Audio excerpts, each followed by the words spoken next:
Bonjour et bienvenue à cette merveilleuse dévotion matinale du samedi matin. C'est un samedi béni, c'est un samedi de grâce, de gloire. Soyez donc bénis au nom de Jésus Seigneur. Merci pour la grâce que tu nous donnes de nous lever. Nous te remettons ce moment afin que ton esprit vienne maintenant nous inspirer, prendre contrôle et que le nom de Jésus soit glorifié. Amen. Mon nom c'est Bled Bétien, mon contact appel s'appelle le plus 237 695 66 15, 25. Ce matin, nous parlerons de Matthieu chapitre 15. Dans Matthieu chapitre 15, nous voyons Jésus-Christ, n'est-ce pas, qui fustige la religion juive parce qu'il leur reproche, n'est-ce pas, de désobéir consciemment, volontairement à la loi de Dieu, à la parole de Dieu pour suivre leur propre tradition. C'est ce que Jésus-Christ, n'est-ce pas, ici dit par rapport aux Juifs qui font venir vers lui. Donc il fait un constat, n'est-ce pas, de la religion juive et il leur dit qu'en fait, vous désobéissez à Dieu, vous remplacez la parole de Dieu, les commandements de Dieu par vos traditions, par vos rites. Pourquoi est-ce que Jésus-Christ, n'est-ce pas, parle ici? Justement parce que dans Matthieu 15, les Juifs, n'est-ce pas, vont venir voir Jésus. Quand je parle des Juifs, je parle des responsables juifs, hein, les spécialistes de la loi et les pharisiens viennent voir Jésus-Christ et lui disent, n'est-ce pas, pourquoi tes disciples ne lavent pas les mains avant de manger selon le rite, n'est-ce pas, des ancêtres. Ils n'obéissent pas donc à à la loi des ancêtres, mais ils préfèrent faire leurs choses. Alors Jésus-Christ, n'est-ce pas, leur dit, et vous, pourquoi, n'est-ce pas, désobéissez-vous à la loi de Dieu au profit de votre loi, la loi des ancêtres, la loi des ancêtres. Parce que vous dites ceci, la parole de Dieu dit, Jésus-Christ leur rappelle que la loi de Dieu dit, en effet, Dieu dit, honore ton père et ta mère, et que celui qui maudit son père ou sa mère soit puni de mort. Donc la parole de Dieu leur disait clairement qu'ils devaient honorer leur père et leur maman, et que celui qui maudissait père et mère devait être puni de mort. Jésus dit, mais vous, qu'enseignez-vous?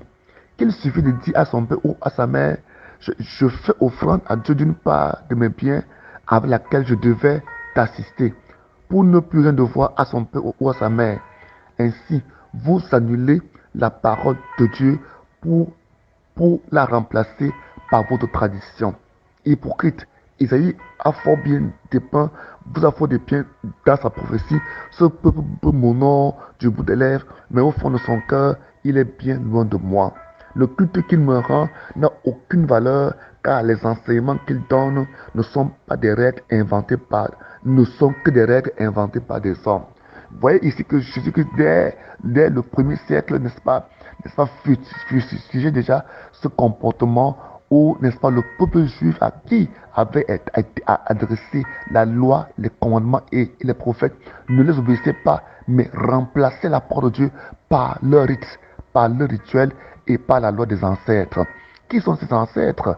Comment est-ce que cette loi des ancêtres a-t-elle pu être inventée au point d'avoir la prééminence sur la loi de Dieu? Or, nous savons très bien que le peuple juif, c'est un peuple qui est né, n'est-ce pas, c'est un peuple qui est né d'Abraham, qui a été purifié par la parole de Dieu et qui a été régi par les commandements, par les lois de Moïse. Vous vous souvenez que c'est un peuple qui, au désert, Dieu va les amener au désert pour leur donner, n'est-ce pas, des règlements, des lois, même des règles sociales qui devaient, n'est-ce pas, vivre. Mais d'où vient la loi des ancêtres?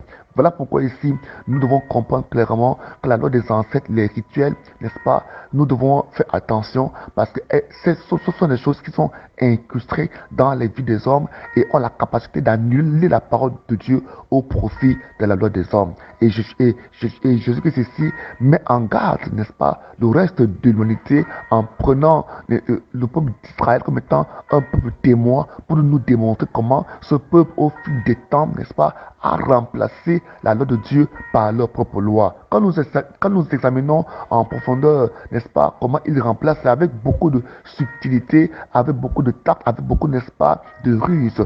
Et ce sont des lois qui ont tendance à satisfaire, n'est-ce pas, la conscience humaine. Vous voyez ici, par exemple, Dieu dit que honore ton père et ta mère et celui qui maudit son père ou sa mère devait être puni de mort. Mais eux, ils disent ceci, que si tu prends plutôt ce que tu devais assister ton père, ta mère avec, et que tu apportes à Dieu comme offrande, alors tu es, n'est-ce pas, dégagé de cette loi. Vous voyez qu'ici, non, normalement, c'est une loi qui est au profit de Dieu. S'il fallait, n'est-ce pas, ainsi parler, mais Dieu n'est pas corruptible. Dieu n'est pas un homme pour se laisser corrompre par des offrandes. Jésus-Christ leur fait comprendre qu'en fait, en vérité, vous êtes écartés de la part de Dieu, vous êtes écartés de Dieu. Et il leur dit, Isaïe vous a bien dépeint lorsqu'il disait que ce peuple m'honore du bout des lèvres, mais au fond de son cœur, il est bien loin de moi, car le culte qu'il me rend n'a aucune valeur. Vous voyez que, n'est-ce pas, cette attitude peut annuler la valeur même du culte, des prières, de notre état, des offrandes que nous donnons à Dieu. Donc c'est un risque, n'est-ce pas, pour ceux qui interprètent la parole de Dieu aujourd'hui, n'est-ce pas, au profit des traditions humaines, au profit des valeurs humaines. Il dit donc que car les enseignements qu'il donne ne sont que des règles et des préceptes,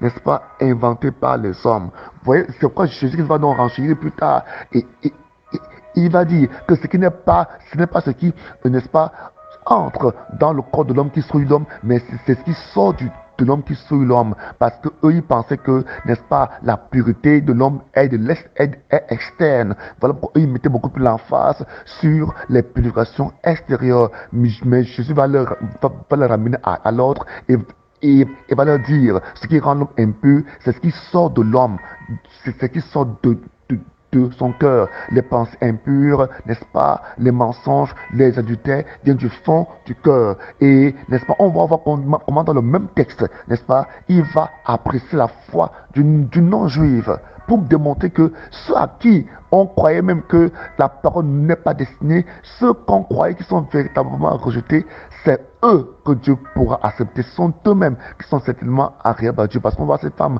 syrophénicienne qui vient pour obtenir guérison et elle est chassée, elle est découragée à plusieurs reprises. Mais qu'est-ce qu'elle va dire? Elle va libérer une parole de foi. La Bible dit que Jésus lui dit, il n'est pas bien de prendre le pain des enfants et de le donner au petit chien. Et la femme va répondre au Seigneur, oui, c'est vrai, mais les petits chiens mangent les miettes qui tombent à la table de leur maître. Et Jésus va le dire, à cause de cette parole que tu viens de dire, le démon vient de quitter ta fille. Ta foi est bien grande. Vous voyez comment ici Jésus loue la foi de cette femme non juive. Or, dans le même texte, il vient de réprimander ces juifs, il vient de réprimander, n'est-ce pas, ces spécialistes de la loi, à partir même de cette loi qui n'obéissent pas, à partir même de leur fond, ils leur démontrent qu'ils ne sont pas avec lui, ils ne sont pas avec Dieu. Et au même moment, il loue cette femme syrophénicienne, cette femme cananéenne. Ce sont des tests qui doivent nous démontrer, n'est-ce pas, où est le cœur de Dieu. Que le cœur de Dieu n'est plus, n'est-ce pas, sur les juifs ou bien sur les non-juifs. Le cœur de Dieu est sur celui qui écoute sa parole, qui lui obéit et qui s'approche devant lui par la foi, qui le craint et qui fait sa volonté. Vous voyez que dans le même texte, la Bible nous fait comprendre que comment Jésus-Christ, n'est-ce pas, quand il se met à l'écart, des fous nombreux viennent vers lui avec des maladies de tout genre. La Bible nous fait comprendre qu'il y avait parmi eux des aveugles, des paralysés, des sourds-muets, des estropiés et beaucoup d'autres malades. On les lui à Amena et il les guérit tous. La Bible déclare bien qu'il les guérit tous et les gens étaient dans la joie en voyant la puissance de Dieu. Dans le même texte encore, on voit Jésus qui multiplie, n'est-ce pas, les pains et les poissons et il nourrit une foule. Qu'est-ce que cela veut dire? Cela montre le cœur de Jésus pour nous, qu'il est là pour combler nos besoins, pour combler nos attentes, pour n'est-ce pas, bénir ce peuple-là. Voilà ce peuple qui a nourri physiquement avec des pains et des poissons. Et le même peuple, il les a nourris spirituellement par la parole de Dieu et enfin, il les a guéris de toutes leurs maladies. Cela montre, n'est-ce pas, la volonté de Dieu pour toi, la volonté de Dieu pour moi, de venir combler nos besoins, de venir combler, n'est-ce pas, nos âmes, de venir prendre soin de nos vies jusqu'au moindre détail. Mais ce que le Seigneur veut, n'est-ce pas, dans ta vie, c'est que tu es fort en lui, c'est que tu reçoives en lui la justice par la foi. Vous voyez que la femme phénicienne, la femme cananéenne fut justifiée par la foi, par la foi, elle obtint la guérison de sa fille, elle obtint l'approbation du Seigneur Jésus. Or, les Juifs qui étaient là, à qui étaient destinées ces choses, furent rejetés, furent réprimandés. Alors faisons donc attention quand nous avançons vers le Seigneur et prenons la foi du bon côté. Que le Seigneur vous bénisse ce matin et que ce samedi soit le meilleur de tous les samedis de votre vie. Soyez bénis au nom de Jésus-Christ. Amen.